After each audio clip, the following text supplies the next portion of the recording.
Shabbat Shalom à tous. Veille de ce deuxième Shabbat, ce deuxième fameux Shabbat de confinement. J'ai lu ce matin un mot intéressant qui nous raconte comment le dernier mot qui a été écrit par le Rabbi Lubavitch dans ses discours tels qu'il les a corrigés après les avoir dit oralement, les trois derniers mots que le Rabbi a écrits, c'est les Haïr et Haolam, éclairer le monde. Et si la providence divine est précise d'une manière générale et qu'elle appelle un enseignement d'une réflexion de notre part, à plus forte raison lorsqu'elle parle d'un sage, à plus forte raison lorsqu'elle parle d'un tzaddik, qu'elle appelle une réflexion de notre part. On est entré à ce moment-là dans une période d'obscurité dans la mesure où on ne pouvait plus entendre les discours du Rabbi de manière régulière. Et les derniers mots que le Rabbi nous dit à ce moment-là, les Haïr et Haolam, éclairer le monde. Qu'est-ce que ça signifie ?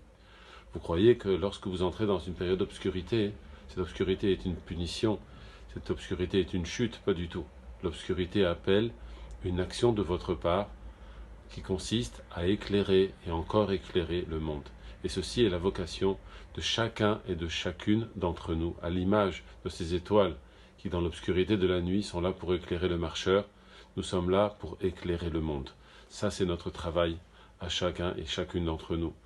On se trouve dans une période, comme on l'a dit, de confinement. Et on va faire le deuxième Shabbat de confinement. Mais ce mot confinement, il faut le comprendre tel qu'il est véritablement. On n'est pas en train de nous enlever quelque chose. Ce qu'on est en train de faire ici, c'est que on nous isole avec l'essentiel, avec nos femmes, avec nos maris, avec nos enfants, avec notre Torah, avec nos traditions, avec notre Shabbat en l'occurrence, et on nous dit maintenant, unis-toi, comme tu sais toi le faire, tu sais tellement bien le faire avec ce Shabbat extraordinaire, et prouve comment tu appartiens à ce peuple extraordinaire, comment tu appartiens à ce mouvement extraordinaire. De cette manière-là, lorsqu'on va se concentrer sur l'essentiel, on ne va pas regretter ce qui nous manque, on va se concentrer sur ce que l'on a, on va optimiser ce que l'on a, parce que c'est toute notre vie d'optimiser ce que l'on a. On va éclairer le monde, on va sortir le meilleur qui se cache derrière cette obscurité apparente, et de cette manière-là, Akadosh Baruch Hu va avoir pitié de nous, il va voir que on a bien demandé Mashiach, on a bien demandé une vie normale, parce que Mashiach, ce n'est pas quelque chose d'extraordinaire, c'est juste une vie normale.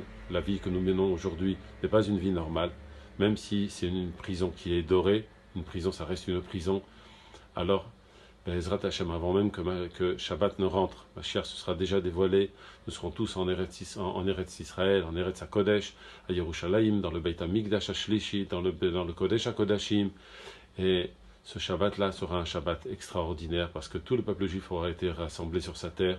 Amen, Vechen Yeratzon, et Shabbat Shalom à tous.